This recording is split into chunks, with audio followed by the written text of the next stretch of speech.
Radha mall में घूम घूम कर थक चुकी थी। पर अनन्या को तो ना जाने क्या खरीदारी करनी है। लगता है पूरा मॉल ही उठा के ले जाएगी। राधा बोली, अनन्या बस कर बेटा, अब घर चलें। बस माँ, ये लास्ट शॉप है, इसमें मुझे कुछ अच्छा दिख रहा है, शायद मुझे कुछ पसंद आ जाए। प्लीज़ माँ, please please please. Okay Ananya, चलो। राधा बोली तो अनन्या का चेहरा खिल गया। राधा अनन्या से बोली, बेटा तुम सेलेक्ट करो, मैं ज़रा कॉरिडोर में हूँ। ओके माँ बोलकर अनन्या चली गई। राधा मॉल के कॉरिडोर में आ गई। उसे कॉरिडोर के दूसरे छोर पर एक चेहरा जाना पहचाना सा दिखा। वह ध्यान से उसे देख रही थी और उसका नाम याद करने की कोशिश करने लगी। अरे, ये तो मीनल है। वह मन ही मन बुदबुदाई। वह आगे बढ़ी ही थी कि अनन्या उसके सामने आकर खड़ी हो गई। माँ, यह कैसा लग रहा है? राधा ने जल्दी से कहा। अनन्या, ठीक लग रहा है, जाओ पेमेंट करो।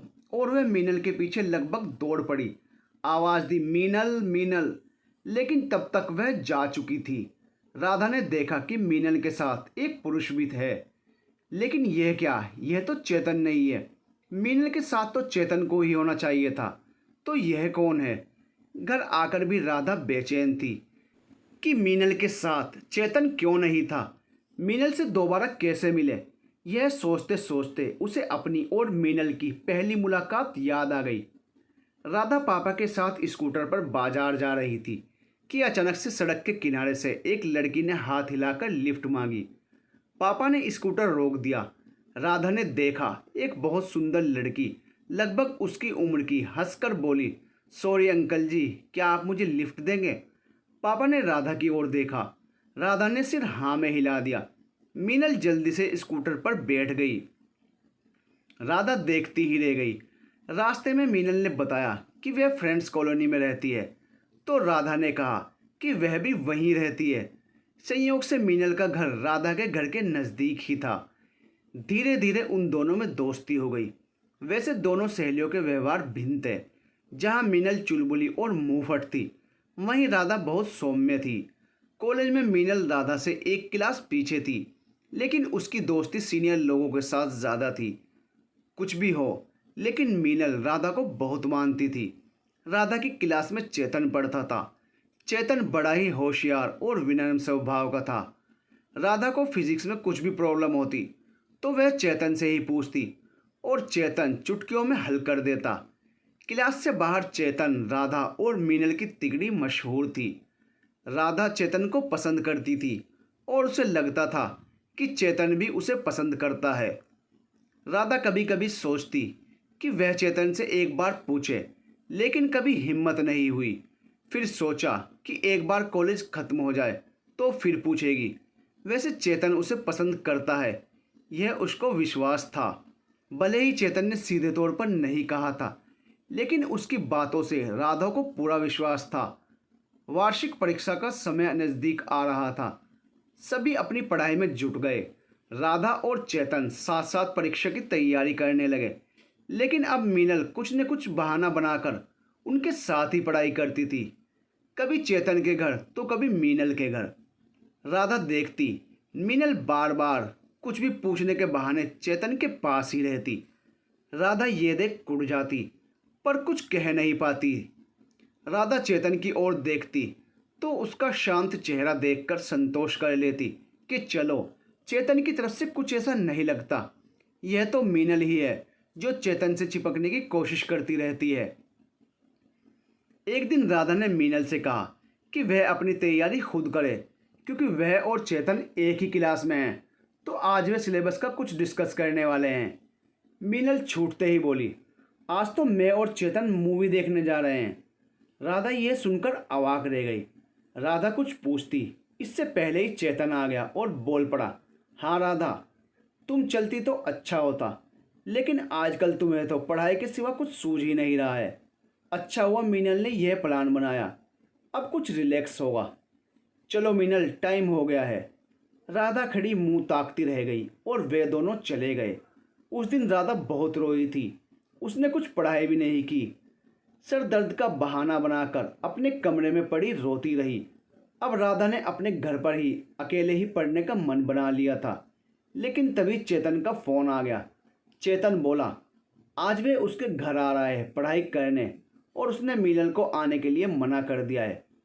राधा यह सुनकर तो बहुत खुश हुई कि चलो आज वे ज़रूर चेतन से अपने मन की बात कहेगी।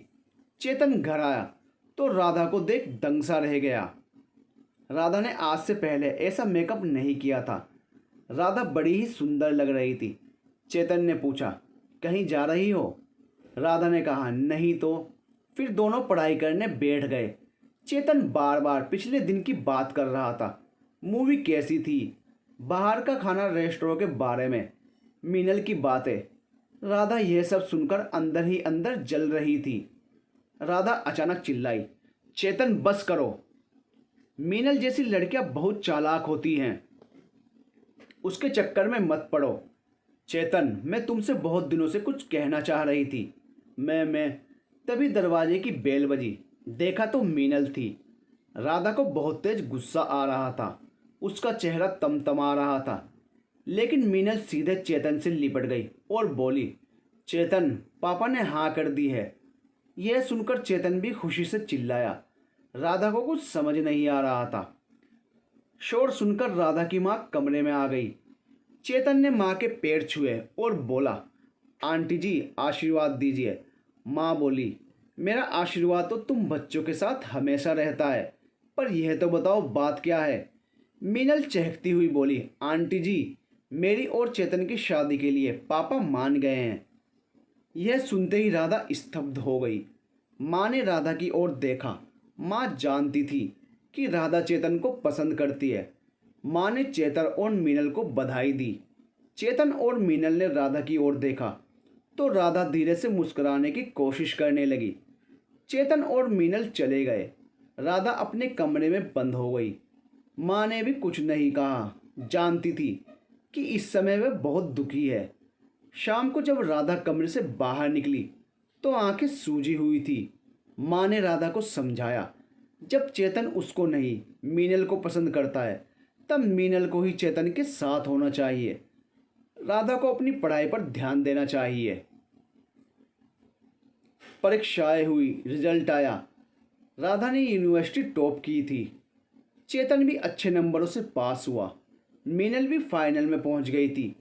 चेतन और मीनल ने राधा को बधाई दी। राधा का मन अब इस शहर में नहीं लग रहा था।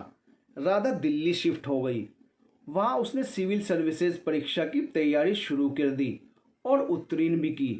धीरे धीरे वह अपनी लाइफ में इतनी बिजी हो गई कि चेतन और मीनल को भूल गई और कभी याद आते भी तो अपने आप को काम में और व्यस्त कर लेती। राजेश राधा के सीनियर थे, बड़े ही गंभीर स्वभाव के। अचानक एक दिन राजेश के घर वालों की तरफ से रिश्ता आया तो राधा ने भी हाँ कह दी। दोनों को विवाह बड़ी ही धूमधाम से संपन्न हुआ। राधा का मन हुआ कि चेतन और मीनल को भी बुलाए, पर माँ ने बताया मीनल का परिवार तो यहाँ से चला गया है और चेतन तो विदेश गया है। राधा अपनी गृहस्थी में और अपने काम में व्यस्त हो गई। कब शादी के 20 वर्ष बीत गए पता ही नहीं चला। और आज इतने वर्षों बाद मीनल को देखकर उसे पिछला सब याद आ गया। अब उसके मन में कोई कड़वाहट नहीं थी। उसका मन मीनल से मिलने का कर रहा था, लेकिन कैसे मिले। आज सुबह राधा ऑफिस पहुंची तो समाचार पत्र के आखिरी पन्ना देखकर स्तब्ध रह गई। मीनल की फोटो देख कर ध्यान से समाचार पढ़ा तो पता चला कि मीनल एक ज्वेलरी शॉप में चोरी करते पकड़ी गई थी। मीनल की फ़ोटो सीसीटीवी कैमरे से ली गई थी। राधा ने दोबारा फ़ोटो को ध्यान से देखा कि शायद कोई और हो, लेकिन फ़ोटो मीनल की ही थी। राधा मीनल से मिलने के बारे में सोचती रही। राधा ने ज्वेलरी शॉप का नाम देखकर सर्च किया, उस शॉप का नंबर ढूंढा और कॉल किया। वहाँ से उसे पता चला कि मीनल के साथ एक पुरुष भी था, लेकिन इसकी फ़ोटो वायरल नहीं हुई थी। केस जिस थाने में दर्ज था, राधा ने वहाँ के इंस्पेक्टर से बात की और मीनल के बारे में पता किया। अगले दिन सुबह से ही राधा व्यस्त थी, क्योंकि उसके घर में राजेश के कुछ कलीग्स खाने पर आने वाले थे। राजेश का प्रमोशन हुआ था तो वे छोटी सी पार्टी कर रहे थे। राधा को ऑफिस भी जाना था। कुछ अधूरे केस निपटाने बहुत ज़रूरी थे। शाम को राधा ऑफिस से घर आई तो उसकी बेटी अनन्या और मेड शांति ने काफ़ी काम निपटा दिया था। रसोइये ने खाने का इंतज़ाम भी कर दिया था। अनन्या राधा से बोली, माँ देखा मैंने सारा काम कर दिया, और माँ से लिपट गई। राधा भी अनन्या को शाबाशी देने लगी। अनन्या जब राधा से लिपट पड़ी थी तो अचानक उसे मीनल की याद आ गई। वह भी ऐसे ही छोटी छोटी बातों में राधा से लिपट जाया करती थी। पता नहीं वह चोरी क्यों कर रही थी। क्या चेतन उसे मना नहीं करता? राधा मीनल के बारे में सोचने लगी। राधा ने सोचा कल वह ज़रूर मीनल से मिलेगी, पर क्या कहेगी उससे कि उसने मीनल का न्यूज़पेपर से पता लगाया। मीनल को शायद ये अच्छा नहीं लगेगा। राधा ये सब सोच ही रही थी कि तभी राजेश का फ़ोन आया। फ़ोन पर राजेश ने उससे पूछा, राधा एक एक्स्ट्रा कपल को भी ऐड करना है पार्टी में, कुछ प्रॉब्लम तो नहीं होगी? राधा ने कहा, नहीं कोई समस्या नहीं, आप आमंत्रित कर लीजिए। शाम को 8 बजे सभी गेस्ट का आना शुरू हो गया। राधा सबसे मिल रही थी। कुछ लोगों को वो पहले से जानती थी, पर कुछ नए अफसर भी थे। सभी पार्टी में मशगूल हो गए। बातों का दौर चला। राजेश को सभी बधाई दे रहे थे। राधा को भी बहुत खुशी हो रही थी। राधा किचन में जाकर बार बार चेक कर रही थी कि कहीं कोई कमी तो नहीं है। तभी राजेश ने आवाज़ दी, राधा यहाँ आना। राधा बाल ठीक करती हुई हॉल में आई। राजेश ने कहा, राधा ये मिस्टर शर्मा हैं और ये उनकी दोस्त आयशा। और जैसे ही आयशा ने राधा की तरफ हाथ बढ़ाया, कहा हेलो, राधा अवाक खड़ी देखती रही और उसके मुंह से धीरे से निकला, मीनल। राधा ये देखकर स्तब्ध थी कि मीनल के चेहरे पर कोई शिकन नहीं थी, वह सामान्य थी। राधा का सर चकराने लगा। आयशा मीनल, आयशा मीनल। राधा को होश आया तो उसने आपको बिस्तर पर पड़े पाया। राजेश और अनन्या उसके पास ही बैठे थे। राधा अपने को संभालती हुई उठी और बाहर जाने का उपक्रम करने लगी, लेकिन राजेश ने उसे पकड़कर वापस बेड पर बिठा दिया। बोले, राधा अभी तुम आराम करो, तुम्हें आराम की ज़रूरत है। राधा बोली, लेकिन राजेश पार्टी ख़त्म हो गई है, सब गेस्ट जा चुके हैं राधा। राजेश ने कहा। राधा ने घड़ी की तरफ देखा, रात के 2 बज रहे थे। राधा बोली, लेकिन मुझे हुआ क्या था? कुछ नहीं, तुम्हारा बीपी लो हो गया था, अब तुम आराम करो। शायद पार्टी के अरेंजमेंट में तुमने अपना ध्यान नहीं रखा। राजेश बोले। अनन्या भी घबराई सी माँ से चिपकी थी। अरे अनन्या, मुझे कुछ नहीं हुआ है, बेटा जाओ तुम जाकर सो जाओ, राधा ने कहा। अनन्या ने माँ के माथे को चूमा और अपने कमरे में चली गई। राधा ने राजेश से पूछा, वो आयशा? तभी राजेश बोल पड़े, राधा अब तुम आराम करो, रात बहुत हो गई है, सुबह बात करते हैं। राजेश सो गए। राधा सोने का उपक्रम करती रही, लेकिन उसे नींद नहीं आ रही थी। बार बार आयशा यानी मीनल का चेहरा याद आ रहा था। सुबह राधा ने पूछा, राजेश वह कल पार्टी में मिस्टर शर्मा कौन थे? आपके दोस्तों के साथ, कभी नहीं देखा।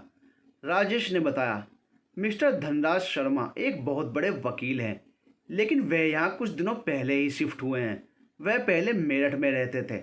अच्छा, राधा बोली, लेकिन वह उनकी दोस्त आयशा, उसके बारे में मुझे कोई जानकारी नहीं है। वह तो उस दिन शर्मा जी ने मुझसे पूछा था कि क्या वे किसी मित्र को अपने साथ ला सकते हैं, तो मैंने हाँ कर दिया था। ओह, राधा के मुंह से निकला। राजेश ने कहा कि वह ऑफिस जा रहा है, आज तुम लीव ले लो, रेस्ट करो। ओके बाय कहकर राजेश चले गए। राधा का सिर अभी भी भारी भारी लग रहा था, थोड़ी वीकनेस लग रही थी। अनन्या के कमरे में जाकर देखा तो अनन्या सो रही थी। रात को अनन्या देर तक जगी थी, बेचारी अनन्या। राधा ने अनन्या के माथे को चूमा। लीव एप्लीकेशन फॉरवर्ड करके वह सोफे पर थोड़ी देर आंखें बंद करके बैठी रही। अचानक उसने मोबाइल में धनराज शर्मा एडवोकेट सर्च किया तो उसे उनका नंबर मिल गया। शायद ऑफिस का है। राधा ने तुरंत कॉल किया। एक लड़की की आवाज़ आई। राधा ने मिलने का समय मांगा। उसे अगले दिन सुबह का समय मिल गया। शाम को राजेश घर आए तो राधा का मूड देखकर संतोष किया कि चलो सब ठीक है। तीनों ने देर तक बातें की। अनन्या पार्टी की बातें कर रही थी, चहक चहक कर बता रही थी। अचानक अनन्या ने कहा, माँ, जब आप बेहोश हो गई थी, आशा आंटी ने जल्दी से आपके शूज निकालकर पैर सहलाने लगी। मुझे तो वह बहुत अच्छी लगी। राजेश ने भी कहा, yes, she is very caring and loving person. अगले दिन सुबह राधा जल्दी तैयार हो गई। राजेश ने कहा, तुम्हें अभी आराम की ज़रूरत है, तुम्हें आराम करना चाहिए। राधा बोली, हाँ, मैं आज लीव ही ले रही हूँ। आज मुझे मेरी दोस्त वैशाली से मिलने जाना है। राधा ने बहाना बनाया। Okay, take care. और ये कहकर राजेश ऑफिस चले गए। अनन्या अपने कॉलेज। राधा ने गाड़ी निकाली, ड्राइवर को मना कर दिया। लगभग 20 मिनट के बाद लड़की द्वारा बताए गए एड्रेस पर पहुंच गई। मिस्टर शर्मा का ऑफिस काफ़ी बड़ा था। राधा ने रिसेप्शन पर अपना नाम बताया। रिसेप्शनिस्ट ने उसे बैठने का इशारा किया। राधा इंतज़ार कर रही थी कि तभी धनराज के केबिन का दरवाज़ा खुला और आयशा यानी मीनल बाहर निकली। लेकिन वह बहुत परेशान दिख रही थी। शायद वह बहुत रोई थी क्योंकि उसकी आंखें सूजी हुई और लाल थी। चेहरे पर कोई रौनक नहीं थी। अवसाद की रेखाएं साफ दिख रही थी। वह मुड़ी ही थी कि राधा उसके सामने जाकर खड़ी हो गई। दोनों ने एक दूसरे को देखा। राधा ने कहा, मीनल। आयशा चिल्लाई, मैं आयशा हूँ, मीनल नहीं। आप उस दिन पार्टी में भी मुझे मीनल ही कह रही थी, लेकिन मेरा नाम आयशा है। शायद आप किसी और को ढूंढ रही हैं। और वह जाने लगी। राधा ने फिर से उसे पकड़कर कहा, मीनल, मैं सही पहचान रही हूँ, तुम मीनल ही हो। क्यों झूठ बोल रही हो? तुम मुझे पहचान क्यों नहीं रही? और तुम्हारी यह हालत? आयशा फिर से चीखी, मैं मीनल नहीं, आयशा हूँ। बकवास बंद करो तुम। लगभग सारी शक्ति लगाकर राधा चिल्लाई तो आयशा यानी मीनल हक्की बक्की रह गई। फिर मीनल राधा से लिपट गई। राधा और मीनल एक दूसरे से लिपट कर रोए जा रही थी। दोनों सहेलियों की सोच उस समय एक जैसी ही हो गई। लोग क्या कहेंगे, इससे उन्हें कोई फर्क नहीं पड़ता। मीनल रो रोकर हलकान हुई जा रही थी। राधा ने उसे चुप कराने की कोशिश की। बीच बीच में राधा के भी आंसू निकल आते। पता नहीं कैसा एहसास है ये। राधा मीनल को लगभग सहारा देकर ऑफिस से बाहर कार तक लाई। मीनल बेतहाशा रोने से शिथिल हो गई थी। दोनों सहेलियां एक रेस्टोरेंट में बैठी हैं। राधा ने 2 कॉफ़ी का ऑर्डर दिया और सोचने लगी कि बात कहाँ से शुरू करूं। पूछने को तो बहुत कुछ है, पर शुरू कैसे करूं? फिर भी राधा ने साहस बटोरकर पूछा, मीनल, तुम मुझे पहचानने से इनकार क्यों कर रही थी? पार्टी में मैं तुम्हें देखते ही पहचान गई थी, पर तुमने क्यों नहीं पहचाना? एक सांस में राधा बोल गई। मीनल ने एक गहरी सांस ली, फिर बगल वाली खिड़की से बाहर देखते हुए बोली, बहुत लंबी कहानी है राधा। मैं तुमसे नज़रें चुरा रही थी। पार्टी में अचानक तुमसे सामना हो गया तो ना पहचानने का नाटक किया, क्योंकि मैं अपने आप को तुम्हारा गुनहगार मानती हूँ। और क्या करती, अपनी हालत से मैं शर्मिंदा हूँ। मीनल, तुम मेरी गुनहगार नहीं। मीनल, यह सब बीती हुई बात है। अच्छा मीनल, मैंने कुछ दिनों पहले एक न्यूज़ पढ़ी थी कि तुम चोरी करते पकड़ी गई थी। यह बोलते बोलते राधा के शब्द लड़खड़ाने लगे। मीनल की आंखों से आंसू लगातार बहे जा रहे थे। थोड़ा सामान्य होने पर मीनल ने कहना शुरू किया, चेतन से मैंने कोर्ट मैरिज की थी, क्योंकि चेतन के पेरेंट्स हमारी शादी के लिए राजी नहीं थे। तुमसे पूछना चाहती थी, लेकिन तुम तो जैसे गायब ही हो गई थी। शादी के कुछ दिनों बाद हम चेतन के घर शिफ्ट हो गए। चेतन के घर में मेरी हालत ठीक नहीं रहती।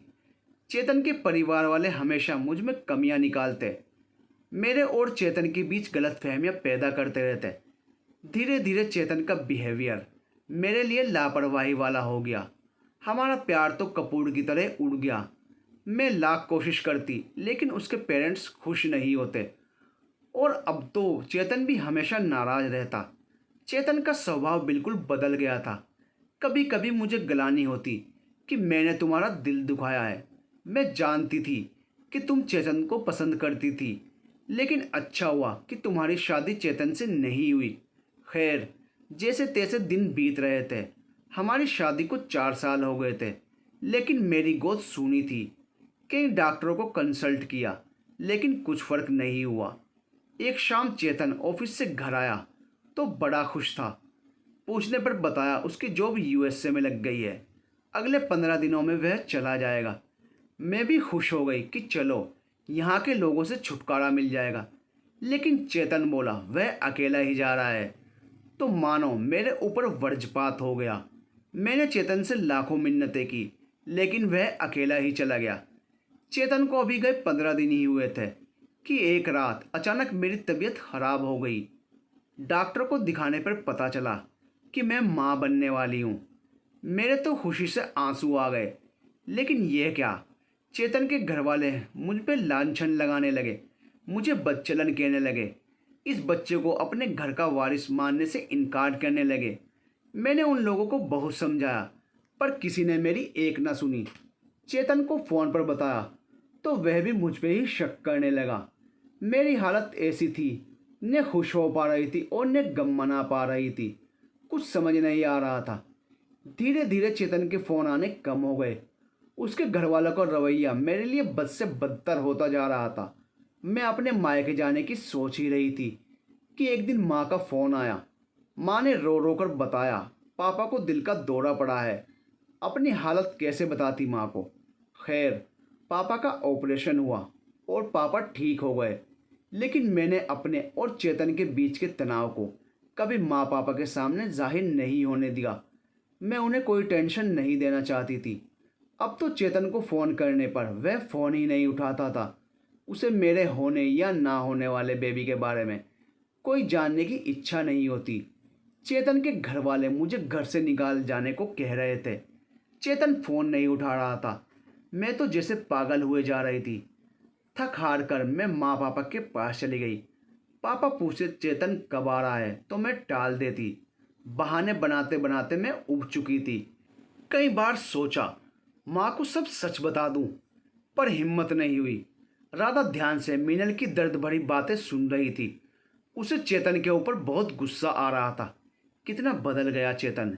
एक औरत के लिए संवेदना रहित कैसे हो सकता है। मीनल के ऊपर कितना अन्याय किया है चेतन ने। मीनल बोली, भगवान ने कैसा भाग्य लिखा था मेरा। कुछ दिनों बाद मेरी बेटी का जन्म हुआ।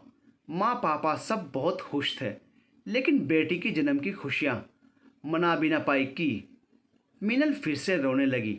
राधा ने उसका हाथ थामा तो थोड़ा संयम होकर बोली, पापा ने इसी खुशी में चेतन को फ़ोन लगा दिया।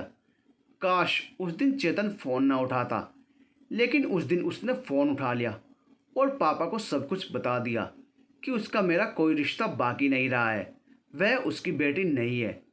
पापा यह सदमा सह नहीं पाए। हार्ट अटैक आ गया और आनन फानन में पापा इस दुनिया को विदा कह गए। माँ तो जैसे विक्षिप्त हो गई। कहते हैं समय बहुत बड़ा बहरहम होता है, लेकिन जिसका पूरा शरीर ही नहीं आत्मा भी छलनी हो, उसका समय मरहम कैसे हो सकता है। यह कहकर मीनल रुक गई। राधा ने पूछा, मीनल तुम्हारी बेटी कहाँ है, कितनी बड़ी हो गई है। बेटी की बात आते ही मीनल के चेहरे पर रौनक आ गई। मीनल ने बताया वह एक हॉस्टल में रहती है, 11वीं में पढ़ रही है, बस उसी की पढ़ाई के लिए ही तो। और ये कहते हुए मीनल रुक गई और आंखें झुका ली। राधा ने पूछा, ये मिस्टर शर्मा को कैसे जानती हो। मीनल ने एक गहरी सांस ली, फिर बोली, मैंने चेतन और उसके घर वालों के खिलाफ केस किया था। धनराज शर्मा ने मुझसे वादा किया था कि वह मेरी मदद करेगा, लेकिन वह इंसान नहीं, भेड़िया है, भेड़िया। और मीनल का चेहरा तमतमाने लगा। उसकी आंखें लाल हो गई। राधा ने मीनल को घर चलने के लिए कहा, क्योंकि काफ़ी देर हो गई थी। मीनल के लाख मना करने पर भी राधा उसे घर ले आई। राधा ने मीनल का परिचय राजेश और अनन्या से कराया और राजेश को सब बताया। राजेश ने कहा कि वह मीनल की यथासंभव मदद करेंगे।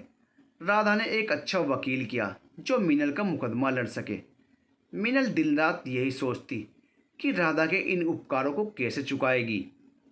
जब चेतन को इस बात का पता चला कि राधा मीनल की मदद कर रही है, तो उसने राधा को फ़ोन कर मीनल के बारे में उल्टी सीधी बातें की। कहा, राधा, मीनल एक बदचलन औरत है, तुम उसकी बातों में मत आओ। राधा ने चेतन की बातों को कोई तवज्जो नहीं दी। राधा देखती कभी कभी मीनल की तबीयत बहुत ख़राब हो जाती। मीनल कुछ दवाइयाँ भी खाती थी। राधा ने मीनल से पूछा कि क्या बात है, ये इतनी दवाइयाँ क्यों लेती हो, क्या बीमारी है तुम्हें? पर मीनल टाल जाती, कहती बीपी की टैबलेट्स लेती हूँ। राधा देख रही थी। मीनल का चेहरा आकर्षक नहीं रहा, कुम्हलाया सा लग रहा था। राधा ने मीनल को बताया, तुम्हारा केस की सुनवाई होने वाली है। मीनल राधा के गले लग गई। राधा को अपने पुराने दिनों की याद आ गई। तब भी मीनल ऐसे ही गले लग जाया करती थी। खैर, मीनल का केस चला। चेतन वापस इंडिया आया, लेकिन राधा ने उससे कोई बात नहीं की। केस मीनल जीत गई। चेतन की ओर से उसे और उसकी बेटी को 2 करोड़ रुपए गुजारा भत्ता का कोर्ट ने आदेश दिया। मीनल बहुत खुश थी। मीनल बार बार राधा को धन्यवाद दे रही थी और उसकी आंखों से आंसू रुकने का नाम नहीं ले रहे थे। राजेश ने मीनल को बधाई दी तो मीनल ने कहा, इस बधाई की सही हकदार राधा है। मैं तो कब की टूट चुकी थी, लेकिन राधा ने मुझे हौसला दिया। मेरी सच्ची दोस्त। सबके चेहरों पर मुस्कान थी। अगले दिन अचानक मीनल की तबीयत खराब हो गई। उसे हॉस्पिटल में एडमिट कराया गया। वहाँ डॉक्टर से जो पता चला, उससे तो राधा के होश उड़ गए। वह फूट फूट कर रोने लगी। मीनल को कैंसर था, वो भी लास्ट स्टेज। मीनल यह बात जानती थी, लेकिन उसने राधा को अपनी बीमारी के बारे में कुछ नहीं बताया था। राधा मीनल के सामने असहाय खड़ी थी। वह चाहकर भी कुछ नहीं कर सकती थी। राधा मीनल को देख कर रोए जा रही थी। राजेश उसे संभाल रहे थे। राधा ने मीनल का हाथ पकड़कर कहा, क्यों मीनल, क्यों? राधा मीनल के गले लग गई। मीनल भी अपने आंसुओं को कहाँ संभाल पा रही थी। दोनों का करुण रुद्रन देखकर हर किसी की आंखों में आंसू आ गए। राजेश भी बहुत दुखी थे। फिर अचानक मीनल ने राधा के हाथ जोड़े और बोली, राधा मेरी बेटी। बस इतना ही कह पाई और खामोश हो गई। राधा स्तब्ध खड़ी रह गई। राजेश और अनन्या ने उसे संभाला। आनन फानन में हॉस्टल से उसकी बेटी को लाया गया। राधा ने मीता को देखा तो दंग रह गई। मीता की शक्ल हूबहू चेतन से मिलती थी। मीता ने अपनी माँ को देखा। बच्ची बेजार हो गई, रो रो कर स्थिर हुए जा रही थी। राधा और अनन्या ने उसे संभाला। आज राधा के घर में बड़ी चहल पहल है। मीता का बर्थडे है। गेस्ट आने शुरू हो गए हैं। राधा के बगल बगल अनन्या और मीता खड़ी हैं। राधा ने सभी से परिचय कराया। कहा, ये मेरी बड़ी बेटी अनन्या और यह है मेरी छोटी बेटी मीता। उसके बाद मीता को कभी माँ की कमी महसूस नहीं हुई।